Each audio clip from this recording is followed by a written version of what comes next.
Les invito a volver a Romanos capítulo 6. Romanos capítulo 6.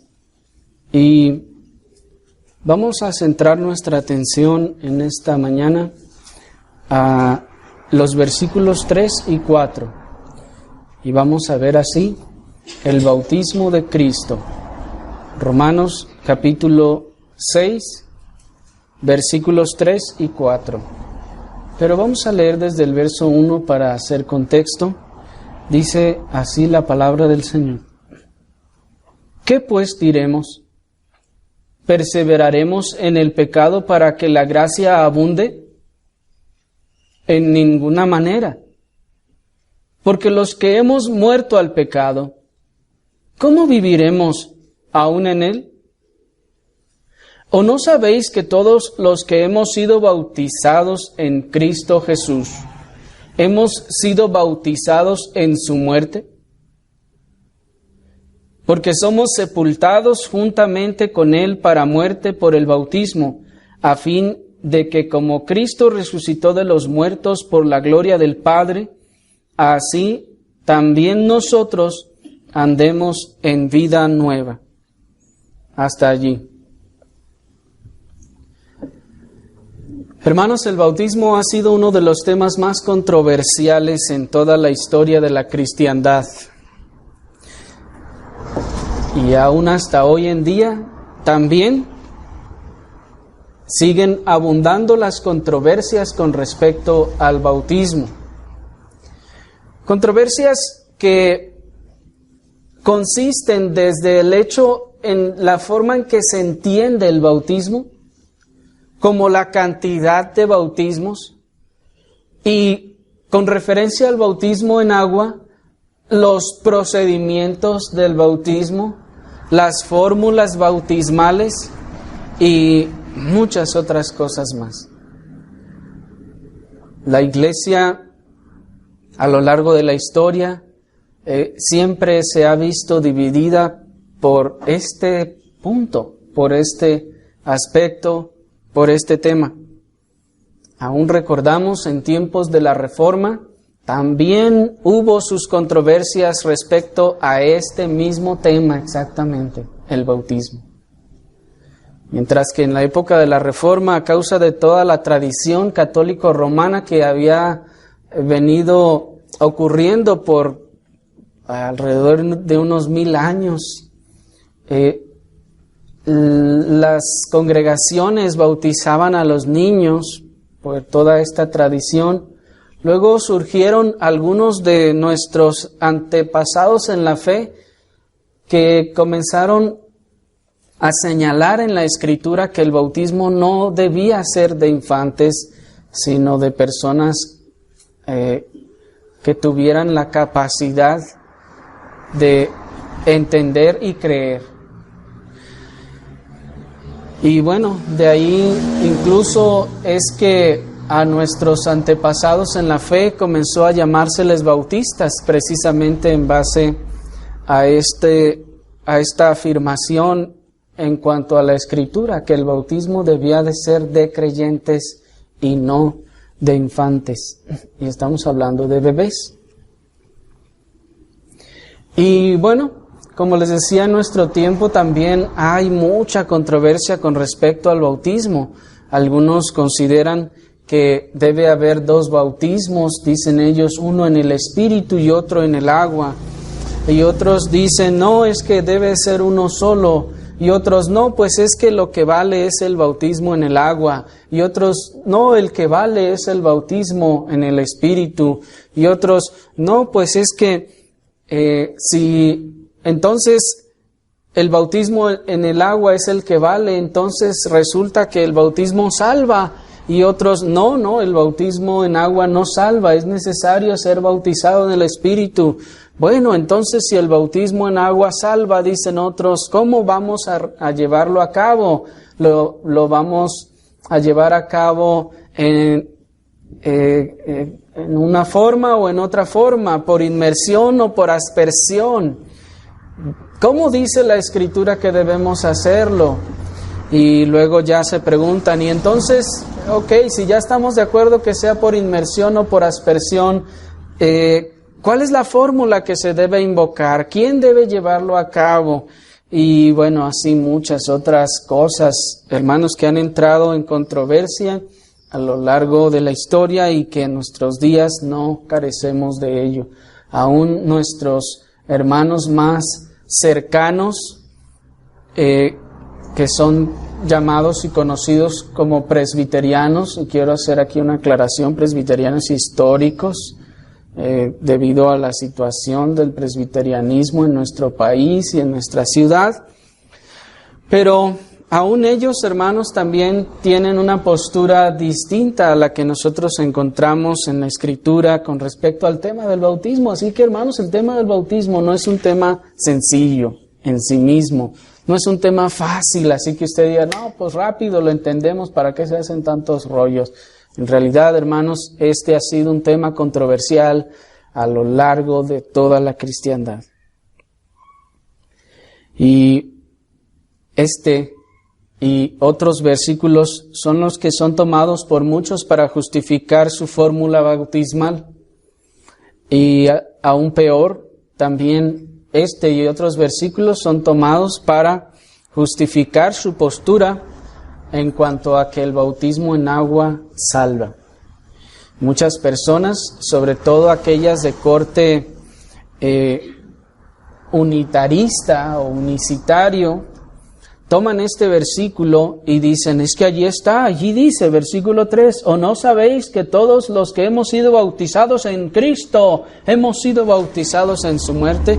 Bueno, hay muchos otros versículos en los cuales basan también, o justifican según ellos su fórmula bautismal, pero ellos dicen, ahí está, entonces el bautismo tiene que ser en Cristo, en el nombre de Cristo, así que el bautismo, dicen ellos, en el nombre del Padre, el Hijo y el Espíritu Santo, no cuenta.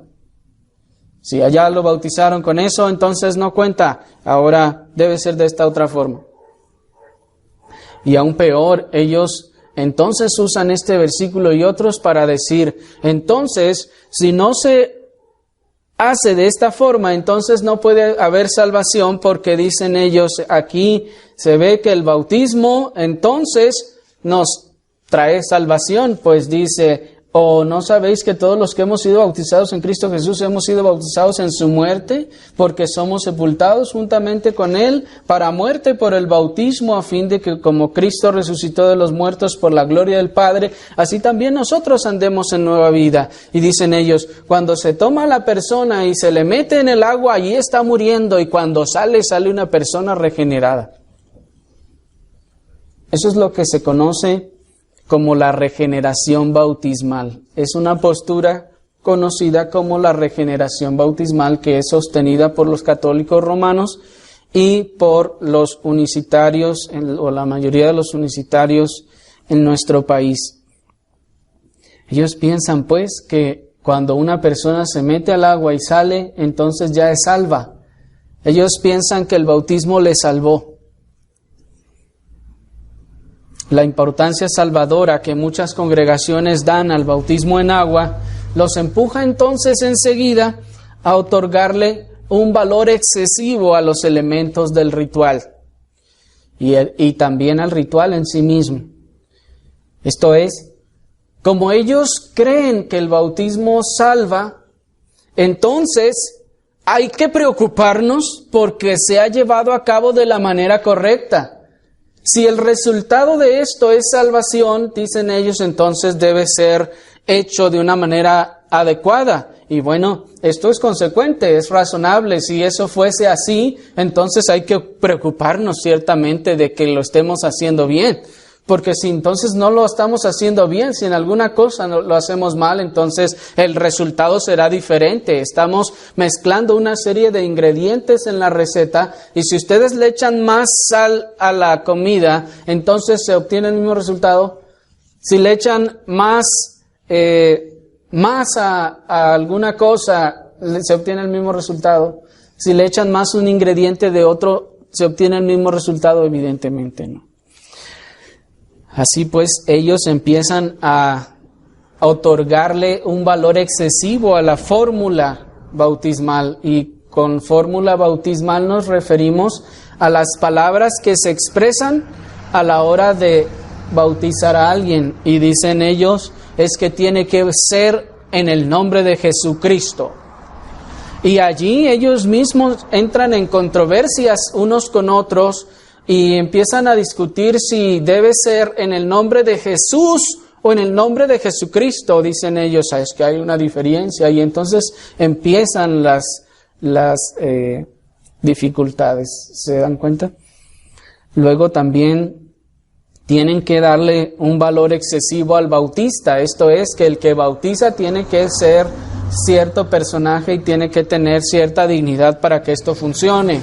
Y que si luego este personaje termina en alguna circunstancia deshonorable, entonces alguien está ya cuestionándose, y me bautizó fulano de tal, y miren dónde anda ya.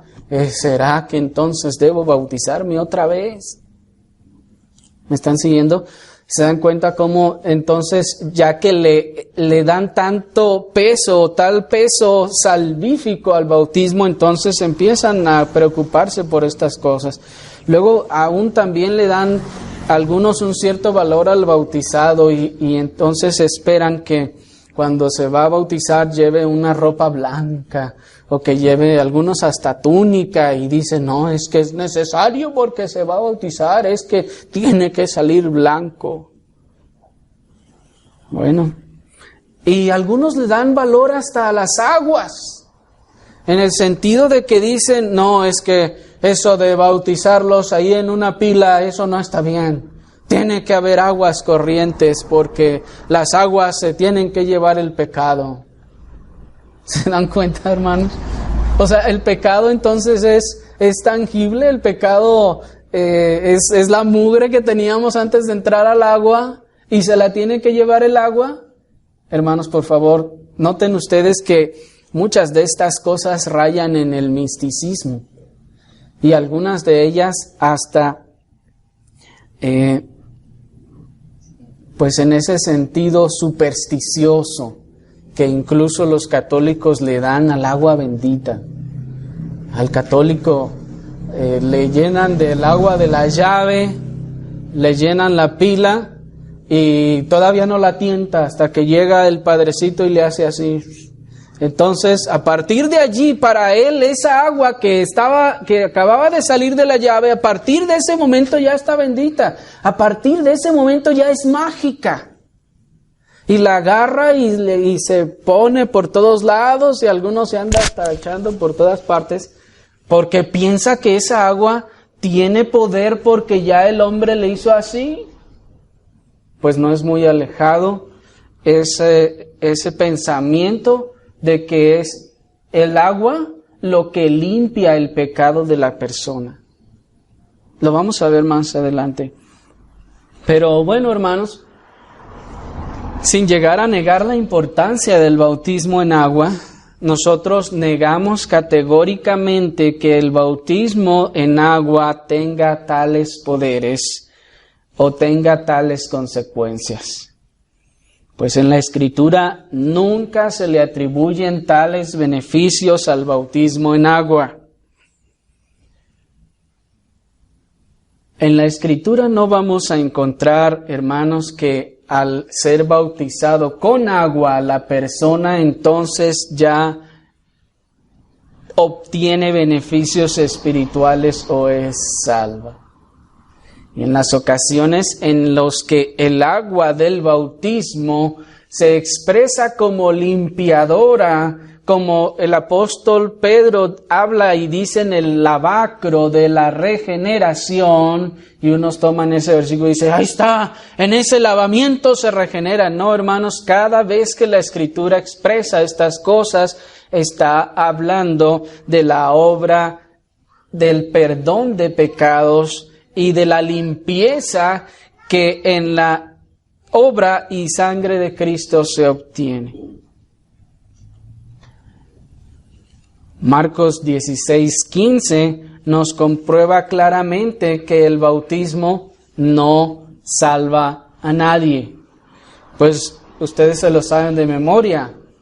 Dice Marcos 16:15, id por todo el mundo y predicad el Evangelio a toda criatura. Él luego dice a continuación, el que creyere y fuere bautizado será salvo. Y el que cree en que el bautismo salva, dice, ahí está, el que fuere bautizado será salvo. No, eso no significa, dice, el que creyere y entonces fuere bautizado será salvo, sí.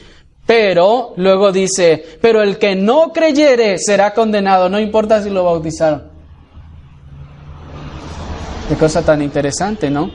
Luego ya hizo a un lado el bautismo, dice, pero el que no creyere será condenado, lo cual nos enseña que esta salvación ocurre a todo aquel que cree y no a todo aquel que se bautiza.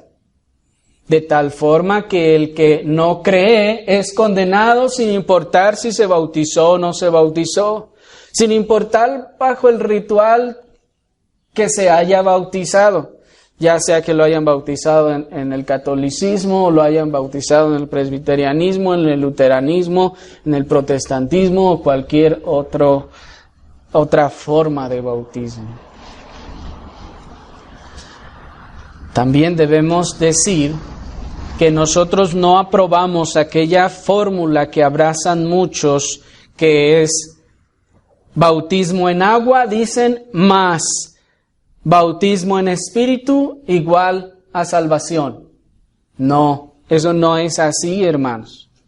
Bautismo en agua más bautismo en espíritu no es igual a salvación.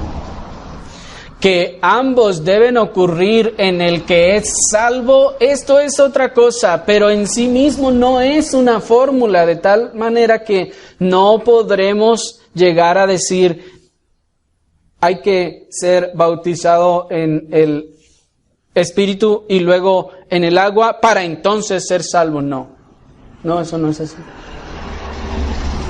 De otra forma, ¿qué sucedería con aquellas personas que vienen a la salvación? Son bautizados en el Espíritu y entendemos, quiero hacer una aclaración aquí, cuando decimos bautizados en el Espíritu estamos hablando de que el Espíritu Santo les ha regenerado. Yo creo que ustedes ya entienden que cuando hablamos bautismo en el Espíritu estamos hablando de esa regeneración que el Espíritu hace en el corazón. No estamos hablando de aquellos rollos carismáticos de andar saltando, dando vueltas en el piso o lo que sea.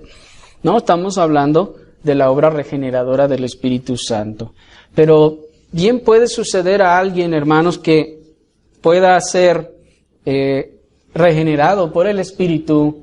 Y entonces, ¿qué pasa? Si el Espíritu le regenera, se muere y no se bautiza, ¿ya no es salvo? ¿Ya no es salvo porque le faltó el otro? La Escritura nos dice, por gracia sois salvos por medio de la fe. Y esto no es de ustedes, sino que es un regalo de Dios. Y esto no consiste en obras que tú puedas hacer para que nadie se levante el cuello, para que nadie se gloríe, para que nadie se jacte, para que nadie lo presuma. No consiste en una obra que podamos hacer, porque aún el bautismo en agua es una obra en sí misma. Es una obra que hay que obedecer, vamos a ver, pero al final de cuentas es una obra. Pero hermanos, el bautismo debemos reconocer que tampoco es algo que se debe menospreciar, pues tiene su importancia en la Escritura. Es importante. No debemos darle tal peso como que lo veamos como un sacramento benefactor, ayudador, espiritualmente hablando, pero tampoco debemos decir que es algo que no importa y que no se preocupe, hermano, ya el Señor lo salvó, sí, ya no se apure, ahí vamos a hacer bautismos dentro de 3 años y ya lo bautizamos en aquel entonces. No, hermanos, tampoco es así. Ciertamente debemos reconocer el valor que la Escritura le da al bautismo en agua. Y solo por mencionar algunas de las cosas que encontramos que le dan importancia al bautismo es que en la Escritura el bautismo es importante como señal externa de lo que ha ocurrido internamente.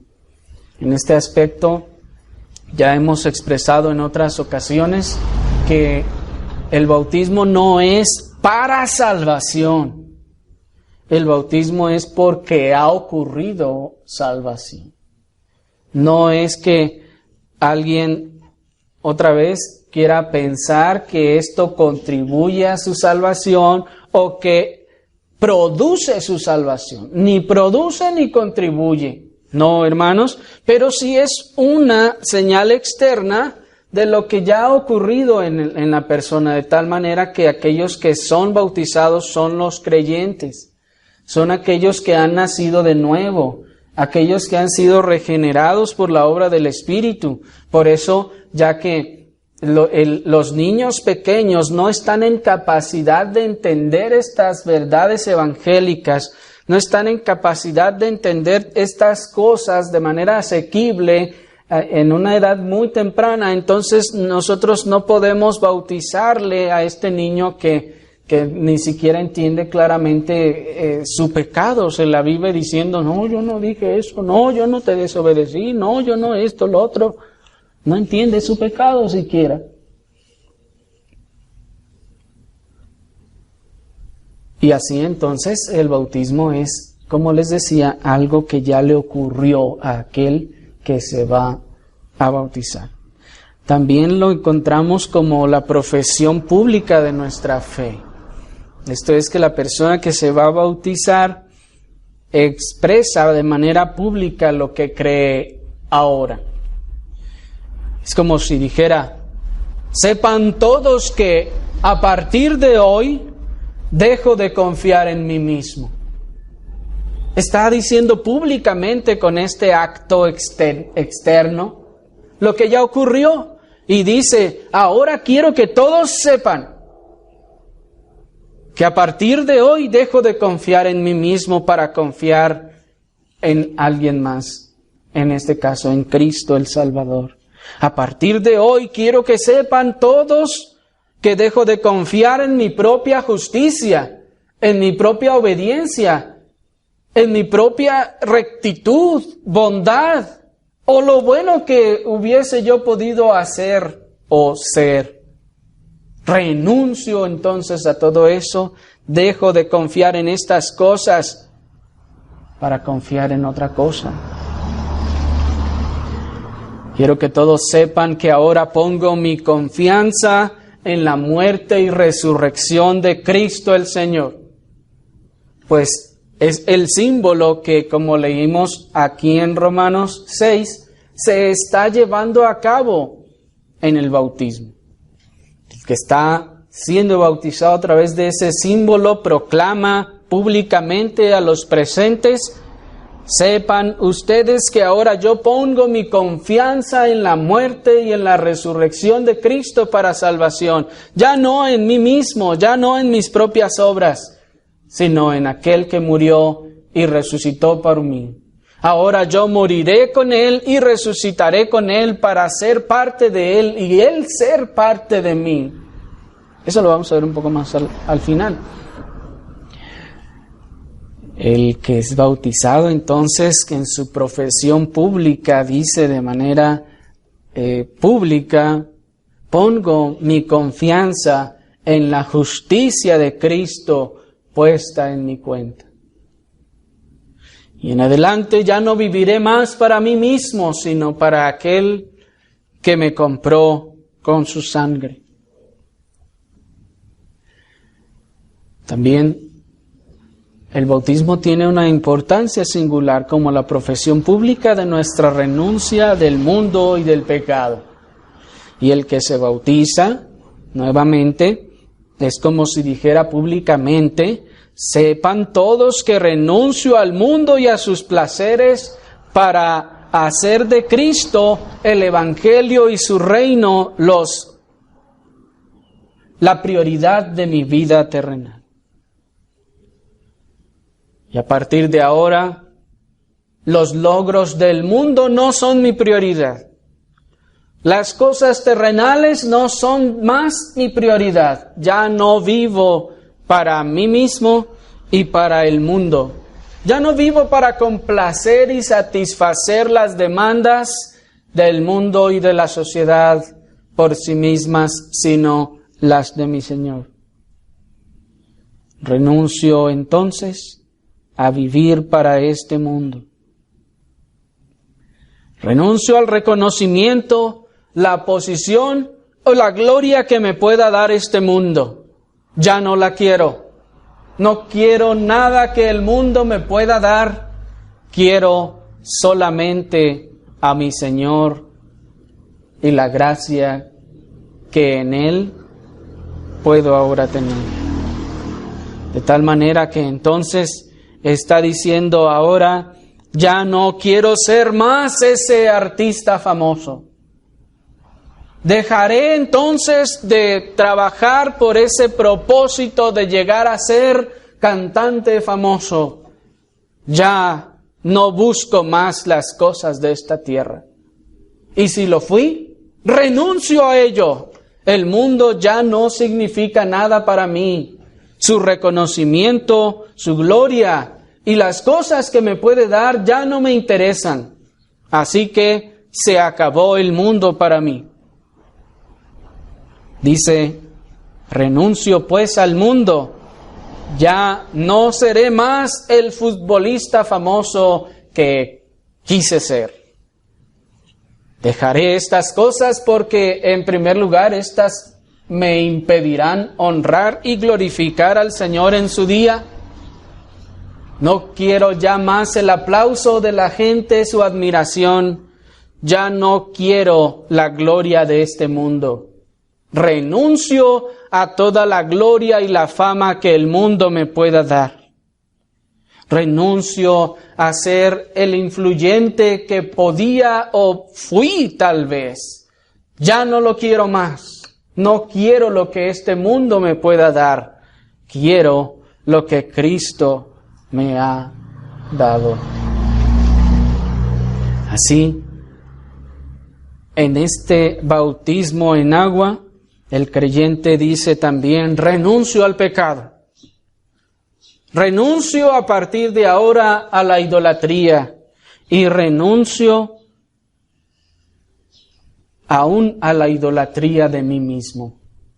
Antes vivía yo alabándome a mí mismo, exaltándome a mí mismo, diciendo a todo mundo mis logros y lo que yo era. Renuncio a hacerme más promoción a mí mismo. Renuncio a seguirme exaltando más a mí mismo delante de los demás. Renuncio, dice el creyente, también a la deshonra del nombre de mi Dios. A la deshonra que hacía con mis acciones y con mis palabras y a ser causa de que otros blasfemen su nombre. Renuncio a tomar el día que le pertenece al Señor para mí mismo. Ya no voy a tomar para mí lo que es del Señor. Renuncio a la rebeldía contra toda autoridad. Renuncio al asesinato de mi prójimo en todas sus formas. Renuncio al adulterio en todas sus formas. Renuncio al robo en todas sus formas de robo. No volveré a robar y voy a desconectar en este momento el diablito de mi casa. Y voy a apagar la luz. Y de aquí en adelante no volveré a robar ninguna otra cosa. ¿No hizo así Zaqueo cuando fue salvo?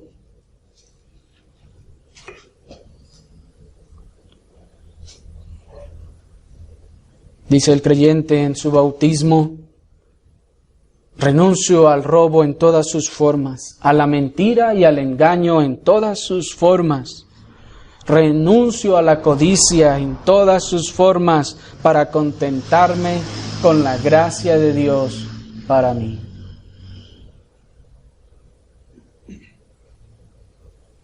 Hoy yo sé que probablemente Muchos de ustedes no estaban pensando ni en el 1% de las cosas que hemos expresado cuando los bautizaron.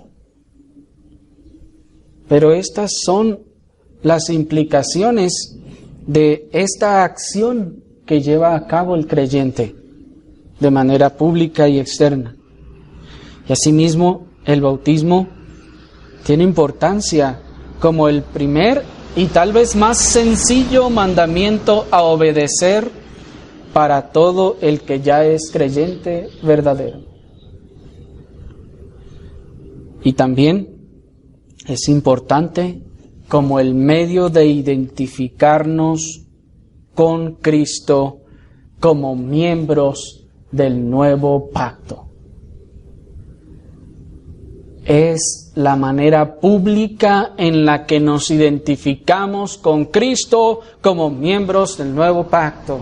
Ya no estamos allá escondidos de nuestros familiares, amigos o quien sea, de que no se den cuenta que ahora ya soy de los hermanos, que ya no soy católico, que ya no soy de esta otra creencia, sino que ahora creo en Cristo. No, sino que ahora con valentía y gozo el creyente viene y manifiesta de forma externa y pública que ahora se identifica con Cristo y como miembro del nuevo pacto. En una sociedad tal vez pluralista, entre comillas, como la de nuestros días, esto tal vez no será muy mal visto, hermanos, pero hubo épocas en la historia donde esto de verdad era una acción que podía causar la muerte. Esto era una acción que podía causar en otras épocas de la historia una muerte civil. Ya no le iban a hablar sus vecinos, ya no le iban a vender en la tienda, ya nadie le iba a ayudar ni le iba a incluir en ninguna cosa en la sociedad. Pero el bautismo en agua es, pues, al nuevo pacto lo que la circuncisión al antiguo pacto. El bautismo en agua, hermanos, es al nuevo pacto lo que la circuncisión al antiguo pacto. Esa señal externa que no los hacía creyentes en sí mismo, sino era la forma externa que se daban cuenta de que eran creyentes. El bautismo en agua es la puerta de entrada, pues, a la iglesia militante de Cristo en la tierra. El creyente ya ha sido anexado al pueblo de Dios, a la iglesia universal, al conjunto de los creyentes a todo lo largo de la historia que han venido a salvación. Pero en el bautismo en agua, aquí se entra por la puerta a la iglesia militante de Cristo en la tierra. Se conoce la iglesia militante como el conjunto de creyentes que están todavía sobre la tierra, a diferencia de la iglesia triunfante, que es la iglesia que ya está en los cielos adorando al Señor. Y el bautismo entonces se convierte en ese paso, en esa puerta, en ese recurso a través del cual el creyente viene a entrar en la iglesia militante de Cristo de manera formal. Pero volviendo a nuestro texto, ¿o no sabéis que todos los que hemos sido bautizados en Cristo hemos sido bautizados en su muerte? Lamento decepcionar a algunos al decir que, aunque todo lo anterior es cierto con respecto al bautismo en agua, nuestro texto no está hablando del bautismo en agua. Cuando dice que somos bautizados en Cristo Jesús, no está hablando del bautismo en agua, sino que está hablando del bautismo en el Espíritu. Más exactamente, del bautismo en Cristo. Noten, el bautismo en Cristo. todo lo anterior que vimos fue con respecto al bautismo en agua, pero nuestro texto está hablando de un bautismo en Cristo. Aunque la figura que nos ofrece el texto ciertamente es con respecto al bautismo en agua, la realidad, hermanos, es que este bautismo no se refiere al bautismo en agua. ¿Por qué? Porque el bautismo en agua, en primer lugar, no hace morir el pecado. Noten que dice, porque somos sepultados juntamente con Él por el bautismo, a fin de que como Cristo resucitó de los muertos por la gloria del Padre, también nosotros andemos en vida nueva. O sea que cuando salgo del agua ya tengo una vida nueva. No, esa vida nueva ocurrió en otro momento y en otro lugar. Y el hecho de que sea yo sumergido en el agua no va a hacer morir mi pecado. Ni la fórmula, ni el bautista, ni el bautizado, ni el agua poseen poder alguno contra el pecado y contra los apetitos de la carne. No, y es un asunto místico pensar que estos ingredientes tengan poder contra el pecado. Contra ese pecado que toda la vida ha venido practicando la persona. Porque no ven a los niños que en ciertos lugares cuando se hacen bautismos en ríos, allí están los niños jugando a que también se bautizan entre ellos. ¿No llegaron a ver escenas así? Y el niño está bautizando al otro y lo está sumergiendo igual y está diciendo las mismas palabras. ¿Por qué no funciona ahí? ¿Porque no era el santo varón de Jehová el que lo estaba sumergiendo? No, hermanos.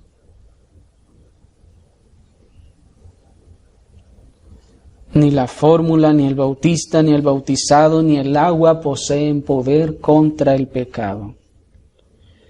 Como veremos más tarde, esa obra regeneradora solo puede ser producto del Espíritu Santo.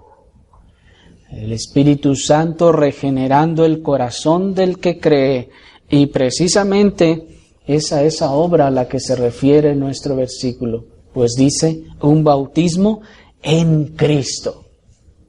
Pero es que ahí dice bautismo, sí, hermanos, pero tenemos que tener en cuenta una cosa que tal vez nunca habíamos escuchado, que la palabra bautismo en el Nuevo Testamento no siempre significa bautismo, por lo que en nuestra mente tenemos la idea de lo que es un bautismo. ¿Me explico?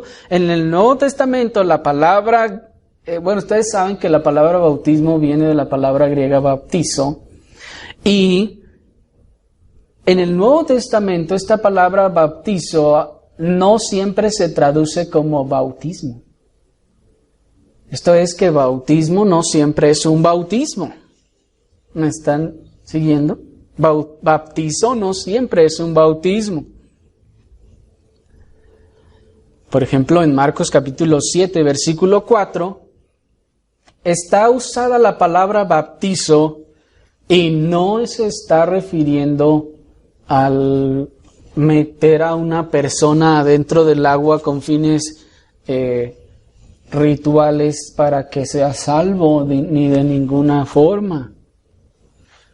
Cuando ustedes leen Marcos 7:4 van a encontrar a ciertos personajes religiosos reclamando a los discípulos porque los discípulos del Señor no se lavan las manos antes de comer. Y esa palabra lavarse las manos en el original es la palabra bautizo. Y en este caso es como si dijera, ¿por qué no se bautizan las manos antes de salir a comer? ¿Se dan cuenta que entonces allí hay un significado más profundo detrás? En Lucas 11:38 también ocurre el mismo caso, pues la palabra, cuando a nuestro Señor lo están observando y se le está recriminando que no se lavó las manos para comer, se está usando exactamente la misma palabra. Así que esta palabra griega, hermanos, bautizo, no siempre se está refiriendo al ritual que nosotros tenemos en la mente, donde un hombre sumerge a otra persona en el agua y sale, eso es un bautismo. No. O en otro contexto de que toman a la persona y le echan agua ahí en la cabeza por aspersión. No. En el original la palabra bautizo no significa eso en sí mismo.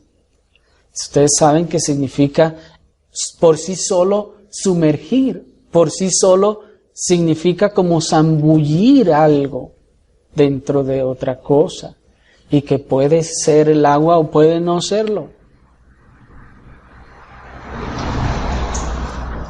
Porque cuando se hace la figura de que somos sepultados juntamente con Él, ¿qué es lo que sepulta? ¿El agua? No, es la tierra. Entonces, esta palabra griega significa el sumergirse en algo. Y no necesariamente cuando veamos bautizo significa o traigamos inmediatamente a nuestra mente ese ritual en el que se sumerge a una persona por sí misma. ¿Me explico?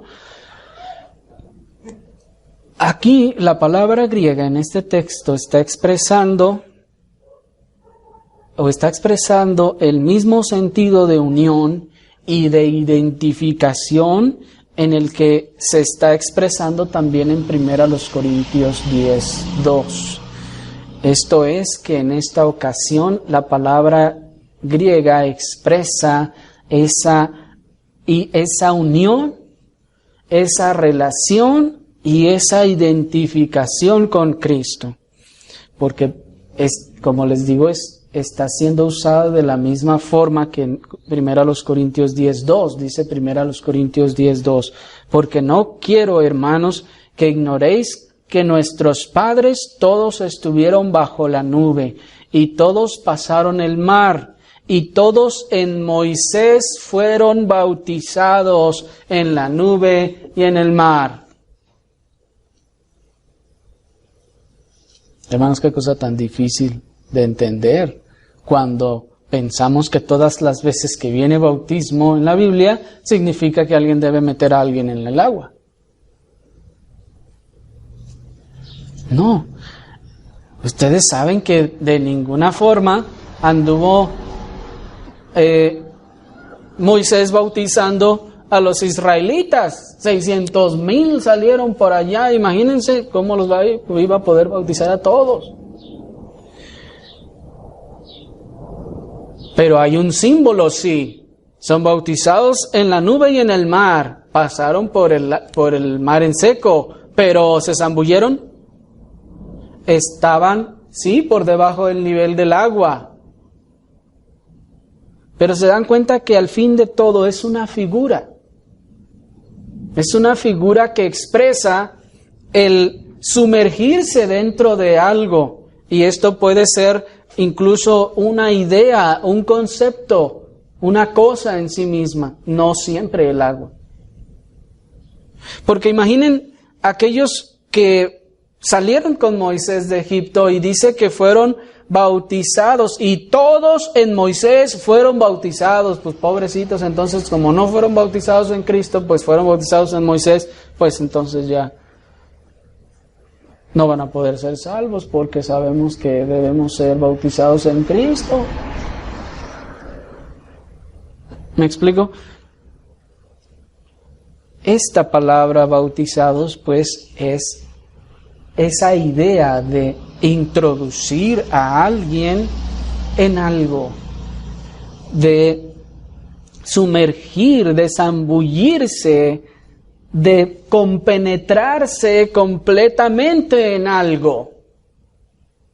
Aquí estos israelitas fueron compenetrados en Moisés y el pacto que Dios estaba haciendo con esa nación al sacarlos de Egipto. Es decir, todos estaban en el mismo barco con Moisés. Todos estaban en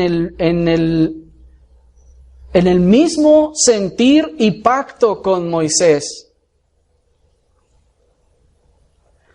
La identificación de la nación israelita con Moisés como cabeza de la nación y mediador del pacto es tal que el texto lo explica como si fueron sumergidos en Moisés y todo lo que él representaba. Les voy a repetir eso una vez más. La identificación de la nación israelita con Moisés como cabeza de la nación y mediador del pacto es tal que el texto lo expresa como si fueron sumergidos en Moisés y en todo lo que él representaba. Moisés era la cabeza de la nación, religiosa y civil. Y además de todo, era el mediador del pacto. ¿Se acuerdan? Entonces, toda la nación estaba bautizada por debajo de Moisés.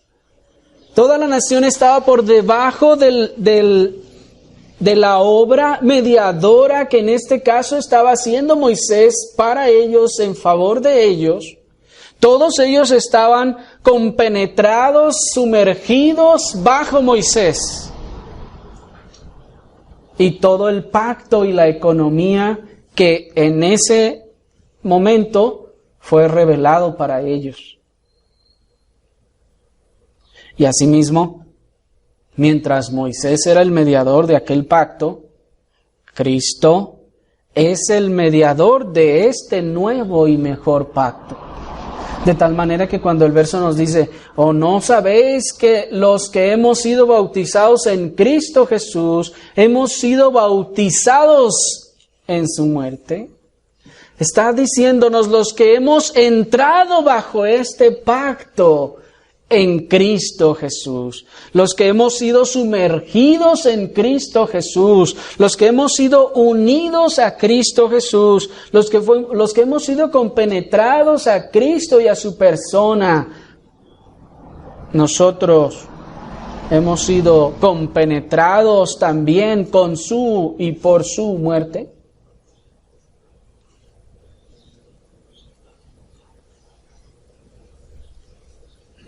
Esto es que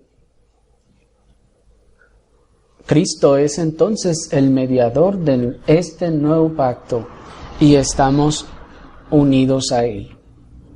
El bautismo en Cristo es esa unión, lo que los teólogos llaman la unión mística con Cristo. Esa unión en la que venimos a ser parte de Él y Él viene a ser parte de nosotros. Por eso nosotros comemos su carne y bebemos su sangre. Y Él es en nosotros y nosotros en Él. Somos bautizados en Él, somos sumergidos en Él. Esto lo expresa Gálatas 3:27 como siendo revestidos por Cristo. Y este revestimiento es poner un vestido encima, algo que nos cubre.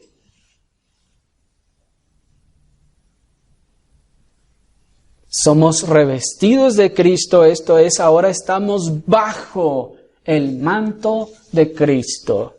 Estamos bautizados, esto es, sumergidos debajo del manto de Cristo, de la obra de Cristo mismo. Dice Gálatas 4:29, pero como entonces el que había nacido según la carne perseguía al que había nacido según el Espíritu, así también ahora. Este que ha nacido según el Espíritu es el que ha sido entonces bautizado en Cristo. El bautismo en Cristo entonces no puede ser el bautismo en agua, porque hay que nacer del Espíritu.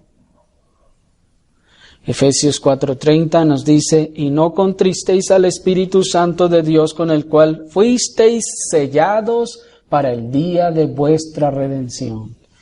Este es el mismo bautismo en el Espíritu. Y nos dice Efesios 1:13, en él también vosotros, habiendo oído la palabra de verdad, el evangelio de vuestra salvación, y habiendo creído en él, fuisteis sellados por el Espíritu Santo de la promesa. Habiendo creído en Cristo, nos dice el contexto. Habiendo creído en él, entonces somos bautizados en él por el Espíritu. Y entonces venimos a ser ahora parte del pueblo de Dios. Lo que sigue ahora es llevar a cabo esa señal externa de lo que ha ocurrido en el interior. Es ahora obedecer lo que el Señor nos mandó y entrar de forma o de manera formal en la iglesia militante de Cristo aquí en la tierra. Oremos, hermanos, al Señor.